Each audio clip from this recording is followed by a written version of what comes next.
In a bombshell statement, the former Secretary of State Henry Kissinger said on Monday during a conference at the World Economic Forum in Davos that Ukraine must concede territory to Russia to end the war, and cautioned the West that a mortifying vanquish for Russia might result in a wider destabilization. Kissinger, who was the architect of the detente with China under the Nixon administration and one of the world's prominent advocates for realpolitik, believes that pursuing the war beyond the status quo ante would not be about the freedom and independence of Ukraine, but rather a new war against Russia itself. Therefore, all parties ought to go back to the status quo ante, which is how things were before. And that implies Ukraine striking a peace deal with Russia to restore the situation to what it was before 24th of February, when Russia formally controlled the Crimea Peninsula after a popular referendum, and informally controlled part of the Donetsk region in eastern Ukraine also after a popular referendum. Kissinger's comments echo a New York Times editorial last week, which argued that Ukraine should accept that it would have to make territorial concessions for a peace deal, because a decisive military victory for Ukraine over Russia, in which Ukraine regains all the territory Russia has controlled since 2014, is not a realistic goal. Kissinger, in his remarks, said that Russia had been an essential part of Europe for 400 years, helping balance the power structure at crucial times. Hence, the West should not risk pushing Russia into a closer alliance with China. So, with the increasing cracks in the Western alliance against Russia in recent months, as lawmakers in the US opposing a $40 billion aid package to Ukraine, and Hungary blocking European Union attempts to ban Russian oil, and as inflation is skyrocketing and public opposition to the war is increasing, will Zelensky show wisdom and strike a peace deal with Russia, or he is too weak in front of the neo-Nazi groups? Because the advisor of Zelensky doesn't really look like a wise man to me.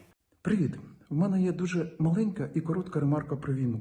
Про ту саму війну, в якій Україна все вже розуміє. Так ось, якщо ти знаходишся за 1000 чи більше навіть кілометрів від місця подій, то тобі видається, що ти глобально все розумієш. Особливо про Російську Федерацію. Особливо про те, що треба піти на маленькі поступки цій країні для того, щоб підписати мирну угоду. Так ось, будь-яка поступка Російській Федерації – це абсолютно точно набагато більш потужна війна, в набагато коротші терміни. Тобто відкладена війна. Хочемо війну ще більшу? Хочемо ще більш криваву війну? Хочемо втягнути в це якомога більше людей? То давайте підемо на поступки Росії. Але Україна все розуміє інакше.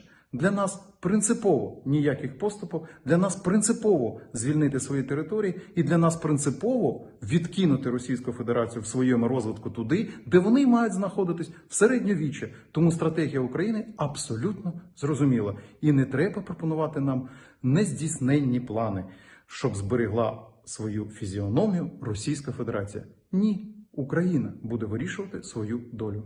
I've been your host, Georg Almasian of Syriana Analysis. If you like my reporting, please hit the subscribe button and the like. And if you want to support my reporting, you can become a patron. Link in the description below, and see you next time.